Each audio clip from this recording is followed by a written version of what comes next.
Hello, welcome back to my YouTube channel. ඉතින් කොහොමද ළමයි? අද මං ඔයාලව එක්කන් යන්නේ ලස්සන රොබරෝසියා වසන්තය පෙන්වන්න. එහෙනම් එන්නකෝ මාත් එක්ක යමු. ඉතින් මෙතන තමයි කටුනායක එයාපෝට් එක පාර. ඉතින් පේනවනේ මල්යායටම පිපිලා. ඇත්තටම ගොඩාක් ලස්සනයි. පාර දිගටම නිකන් මල් පලස් එල්ලලා වගේ ගොඩාක්ම ලස්සනයි. ඉතින් අපිත් ගියා රොබරෝසියා වසන්තය බලන්න. ඉතින් මේ මාර්තු අප්‍රේල් කාලෙට තමයි මේ ලස්සන රොබරෝසියා මල් පිපෙන්නේ. ඉතින් මේ කාලෙට මුළු ලංකාවෙම මේ මල් බලා ගන්න ඔයාලට පුළුවන්. ඉතින් මං අහලා තියෙන විදිහට මේ මල් යායක්ම තියෙන්නේ හලාවත කාකපල්ලිය ගාව. ඉතින් අපි එහෙට ගියේ නැහැ. ඉතින් මෙතනත් ටිකක් දිගටම තියෙනවා මල්. ඔයාලටත් ඇවිල්ලා බලන්න පුළුවන්. හරිම ලස්සනම දර්ශනයක් තමයි මේ රොබරෝසියා මල් බිමට වැටලා තියෙද්දී. ඉතින් ඇත්තටම මං ගොඩාක් ආසාවෙන් හිටියේ. එකපාරක් මම මෙතනට ඇවිල්ලා බලලා ගියා. එතකොට නම් මල් තිබ්බේ නැහැ. මම නිකන් ආයෙ පාරක් යද්දි දැක්ක ගොඩාක් මල් පිපිලා තියෙනවා. ඒ නිසා මං ඉක්මනටම ගෙදර ගිහිල්ලා ආයෙත් ඇඳුමක් දාගෙන ඇවිල්ලා ෆොටෝස් ටිකක් ගත්තා. ඒ තරම්ම මේ මල් ගොඩාක් ලස්සනයි. මොකද ඉතින් මේ මල් පිපිලා වැඩි දවස් තියෙන්නේ නැහැ. ඒක දවසක් දෙකක් යද්දි නැතුව යනවා. මම ඉතින් ගියපු දවසට පහුවෙනිදා දවසේ මගේ යාළුවෝ වගේකුත් ගිහින් තිබ්බ. එක මලක්වත් තිබ්බේ නැහැ කියලා කිව්වා. ඉතින් ඇත්තටම පේනවනේ ඔයාලටත් මල් පළසක් දිගේ තමයි දැන් මං ඇවිදගෙන යන්නේ. ඇත්තටම මාරම ලස්සනක් තියෙන්නේ. ඉතින් මං බිම නිදාගෙනත් ෆොටෝ ගැහැව්වා. ඉතින් ඔයාලා මෙතනට එනවා නම් වාහන නවත්තන්න පාක් එකක් තියෙනවා. පාකින් සිටි කටුනායක පාරයිනේ නම් වාහන නවත්තන්න එපා. පාකින් සිටි කටුනායක එකේ වාහන නවත්තන්න වලට පුළුවන්. මොකද අපි දන්නේ නැතුව මෙතන නවත්තලා අහන්න ගියේ ට්‍රැෆික් පොලිසියේ අයගෙන් පුළුවන්ද කියලා යාලකුවා මෙතන නවත්තන්න බෑ. අතන පාක් එකක් තියෙනවා එතන නවත්තන්න කියලා. ඉතින් ඔයාලටත් පුළුවන් මෙතන සුන්දරත්වයේ විඳ ගන්න ඔයාලගේ වාහන එතන පාක් කරලා. ඉතින් මේ දවස් ටිකේම ඔයාලට ගිහිල්ලා බලන්න පුළුවන් වෙයි. සමහරක් වෙලාවට දවසක් දෙකක් නැතුව යයි ආයෙත් මල පිපෙයි. එතකොට ඔයාලට බලා ගන්න පුළුවන් වෙයි. එහෙනම් ඉතින් බලන්නකෝ මේ රොබරෝසියා වසන්තයේ ලස්සන. ඇත්තටම ගොඩාක් මල් පිපිලා තිබ්බා. කිලෝමීටර් භාගයක්ම උනත් ඇවිදගෙන යන්න පුළුවන් මේක දිගටම. එහා පැත්තෙත් මේ පාර දෙපැත්තම තියෙනවා මේ මල්.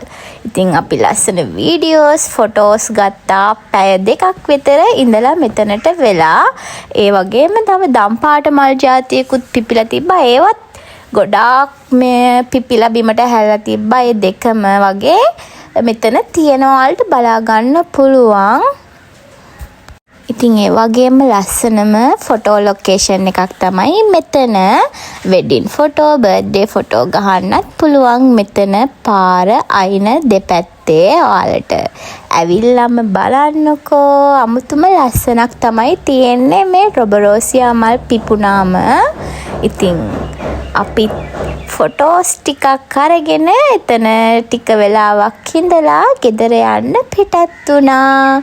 ඉතින් මමයි නංගි මල්ලි අපේ හස්බන්ඩුයි තමයි මේ මල් බලන්න ගියේ.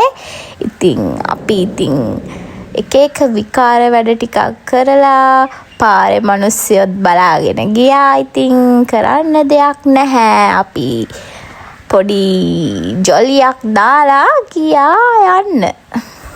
ඉතින් තනකොළ පේන්නෙත් නැති තරමට මල් වලින්ම මේක වැහිලා ගිහිල්ලා. ඉතින් ඇත්තටම මේක දැක ගන්න ලැබුණ එක මගේ වාසනාවක්. මොකද ඉතින් මේ මල ගොඩක් වෙලා මං අහලා තියෙන විදිහට තියෙන්නේ නැහැ. පිපුණු ගාම වැටෙනවා කියලා තමයි මං නම් අහලා තියෙන්නේ. හරියටම දන්නේ නැහැ. ඉතින් මේ දවස්වල ගොඩක් තැන් වලින් ඔයාට මේ මල් ගස් බලා ගන්න පුළුවන්. ඉතින් ඇත්තටම මාරම සතුටක් තමයි දැනුනේ මටත් මෙතන මේ අවස්ථාව දැක බලා ගන්න පුළුවන් වුණු එකට. ඔයාලට පේනවනේ කොච්චර ලස්සනද කියලා. හරියට මල් වැස්සක්ම වැස්සා වගේ මෙතනට. ඉතින් මං යන්න හිත දුන්නේ නෑ මෙතනින්. මං ඒ තරම්ම ගොඩාක් ආසාවෙන් තමයි මේ පැය කිහිපය ගත කළේ මෙතන. ඉතින් මට මෙතන ඉද්දි හිතුණු දෙයක් තමයි මේ රොබරෝසියා මල් මුළු ලංකාවේ හැම පාරකම වගේ තිබ්බනම් කොච්චර ලස්සන වෙයිද කියන එක.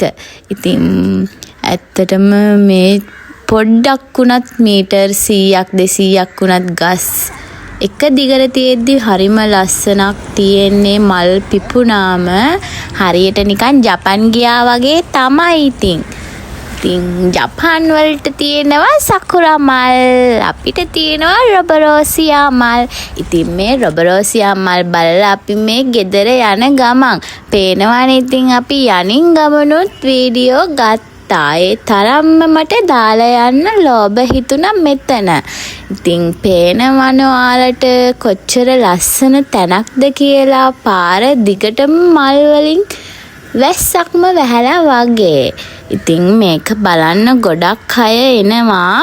ඉතින් ඔයාලත් ගිහිල්ලා මේ රොබරෝසියා මල් වල ලස්සන බලන්නකෝ. ඔයාලටත් ගොඩාක් ආස හිතෙයි.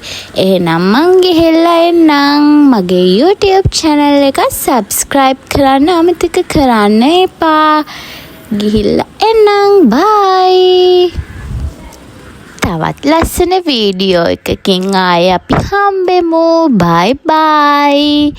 දිලිනි මදුමාලි YouTube channel එක subscribe කරන්න තාමත් subscribe කරලා නැති අය.